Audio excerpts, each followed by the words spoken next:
বাবা মারা যাওয়ার 1 বছর পরেই আমার বিয়ে হলো। বিয়ের 5 মাস পরেই আমার জন্মদিন এলো। আমার স্বামী নিলয় জন্মদিনে আমাকে গিফট দিল একটা সোনার রিং, একটা নীল রঙের শাড়ি, সাথে এনেছিল একটা কেক। সন্ধ্যায় উপহারের বক্স খুলতেই দেখলাম আমার শাশুড়ি আর ননদের চেহারা যেন আষাঢ়ের মেঘ জমেছে। একটু পরে আমরা সবাই মিলে কেক কাটলাম। কেক খেয়ে যে যার রুমে চলে গেলাম। রাতের খাবার খেতে বসে আমার শাশুড়ি আমাকে বললেন, নিলয় যে শাড়িটা এনেছে ওটা নীলাকে দিয়ে দাও। শাড়িটা নীলার খুব পছন্দ হয়েছে। নীলা আমার ননদের নাম। আমার শাশুড়ি আমাকে বললেন, নিলয় তোমাকে আরো একটা শাড়ি কিনে দিবে না হয় পরের বারে। নীলার ওই শাড়িটা খুব পছন্দ হয়েছে, তুমি দিয়ে দাও। মায়ের বাধ্য ছেলে হওয়াতে নিলয়ও আমাকে বলল শাড়িটা দিয়ে দিতে। হাতে টাকা আসলে না হয় পরে এক সময় আমাকে আবার কিনে দিবে। সেদিন আমার চোখে ভেসে উঠল অনেক বছর আগের সেই দৃশ্য।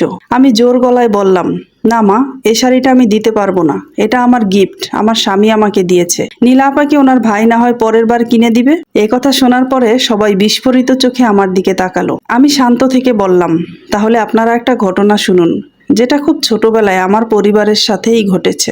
আমার বাবার অনেক দিনের শখ ছিল মায়ের জন্য কচুপাতা রঙের অরিজিনাল একটা জামদানি শাড়ি কিনে দিবে। সেবার বাবা চাকরির সূত্রে টাঙ্গাইলে গিয়েছিলেন। তাঁতিদের হাতে বোনা কচুপাতা রঙের জামদানি শাড়ি বাবা কিনে এনেছিলেন মায়ের জন্য। আমার মায়ের গায়ের রং ছিল একেবারে ফর্সা, দুধে আলতা রং যাকে বলে। বাবাও তাই শখ করে মায়ের জন্য সেই শাড়িটা এনেছিলেন। কিন্তু মায়ের ভাগ্য খারাপ, অথবা বলা যায় আমার বাবার সাহসের অভাব। বাবা 3 ফুপির জন্য 3টা জামদানি শাড়ি এনেছিলেন। আর দাদি এসব শাড়ি পরে না বলে দাদির জন্য একটা সুতি শাড়ি এনেছিলেন। কিন্তু দাদির পছন্দ হলো মায়ের জন্য আনা শাড়িটা। সরাসরি বলে বসলেন, আমার জন্য এটি তুই কেমন শাড়ি আনছস? না না, এসব শাড়ি তো পিনতে মজনুর বউ। মজনু রিক্সা চালাইয়া এরম শাড়ি নিয়ে আহে ওর বউর লাইগা। আমার পোলা তো রিক্সা চালায় না, আমি তোর বউয়ের লাইগা আনা ওই শাড়িটাই নিমু, ওইটা আমার পছন্দ হয়েছে। বাবা মায়ের মুখের দিকে তাকালেন একবার। মা হাসি মুখে শাড়িটা দাদির দিকে এগিয়ে দিয়ে বললেন, আম্মা এটা নেন, আর আপনার শাড়িটা আমাকে দেন। আমার এসব শাড়ি পরতে ভালো লাগে না, অভ্যাস নাই। সুতি শাড়িতেই আমার আরাম লাগে, কাজ করতে সুবিধা হয়। তখন আমার ফুপি একটু তাচ্ছিল্যের সুরেই বললেন, বাবার বাড়িতে এসব শাড়ি পরেছো কখনো? পরলে তো অভ্যাস থাকতো। বাবা কাউকেই কিছু বলতে পারলেন না। তখন আমার বয়স আর কত হবে, এই 10 কি 15 বছর। সেদিন শাড়িটা দাদি নিয়ে যাওয়ায় আমি দেখেছিলাম আমার মায়ের বিবর্ণ হাসি, অশ্রু টলমলে চোখ, আর আমার বাবার পরাজিত মুখ। পরের ঈদেই দেখলাম দাদি আমার মায়ের কাছ থেকে যে শাড়িটা কেড়ে নিয়েছিলেন সেই শাড়িটা আমার বড় চাচিকে দিয়ে দিলেন, কারণ দাদির নাকি এসব পরতে ভালো লাগে না। আমার বাবা অ্যাক্সিডেন্টে পা হারালেন সেই বছরই। আমার মায়ের জন্য জামদানি শাড়ি আর কেনা হলো না। চাচিকে প্রায় সময়ই দেখতাম সেই শাড়িটা পরে সাজুগুজু করে ঘুরে বেড়াতে। চাচির পরনে ওই শাড়িটা দেখলে মায়ের কেমন লাগতো জানি না, কিন্তু আমার ভীষণ কষ্ট লাগতো। আর ওই ঘটনার পর থেকে আমি আমার দাদি আর চাচিকে খুব অপছন্দ করি। বাবা পা হারানোর পর এখন আর কোনো কাজ করতে পারে না। বাবার জন্য ঔষধ, ছোট ভাইয়ের স্কুলের বেতন, ঘরের কাঁচা বাজার, মাসিক বাজার, এই সবই করতাম আমরা 2 বোন। আমি টিউশনি করে 3000 টাকা পেতাম, আর বড় আপা কিন্ডারগার্টেন স্কুলে পড়িয়ে মাত্র 4000 টাকা বেতন পেতেন। এই মাত্র 7000 টাকা দিয়ে আমাদের পুরো 1 মাসের সংসার চালানো লাগতো। তখন সামর্থ্য ছিল না যে মায়ের জন্য একটা জামদানি শাড়ি কিনবো। মাঝে মাঝে বাবার ঔষধ শেষ হলে বাবা সবার আড়ালে আমার হাত চেপে ধরে বলতেন, আমার আর ঔষধ লাগবে না রে মা, তুই 2-3 মাসের টাকা জমিয়ে তোর মাকে একটা জামদানি শাড়ি কিনে দিবি। আমার খুব শখ ছিল তোর মাকে ওই শাড়িতে দেখার। আমি তখন বাবাকে মৃদু ধমক দিয়ে চুপ করিয়ে দিতাম। তখন বাবা দীর্ঘশ্বাস ছেড়ে বলতেন, আমি তোর মাকে কোনোদিনই কিছু দিতে পারলাম না রে মা, আমি একজন অযোগ্য স্বামী, অযোগ্য পিতা। বাবার এসব কথাতে আমি পাত্তা দিতাম না। তবে বাবা যখন ঘুমিয়ে যেত তখন মাঝে মাঝে বাবার মাথার কাছে বসে আমি ভাবতাম, বাবা তুমি অযোগ্য পিতা নও, তোমার জন্যই তো আমরা এই পৃথিবীতে আসতে পেরেছি, তুমি অযোগ্য নও বাবা। বাবার এই ইচ্ছেটাও আমি পূরণ করতে পারিনি। সেই বছরই বাবা মারা গেলেন। মারা যাওয়ার আগ মুহূর্তেও বাবা আমার হাত চেপে ধরে বলেছিলেন, মারে একটা শাড়ি।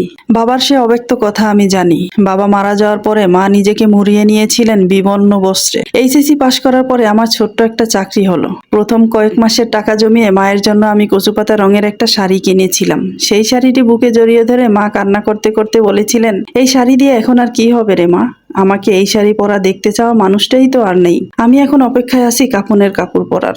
মায়ের কথা শুনে আমার কান্নারা বুকের মধ্যে আটকে ছিল। মা আর সেই শাড়িটা কোনোদিনও পরেনি, আমিও জোর করিনি। মাঝরাতে দেখতাম মা সেই শাড়িটা বুকে জড়িয়ে ধরে ফুপিয়ে ফুপিয়ে কাঁদছে।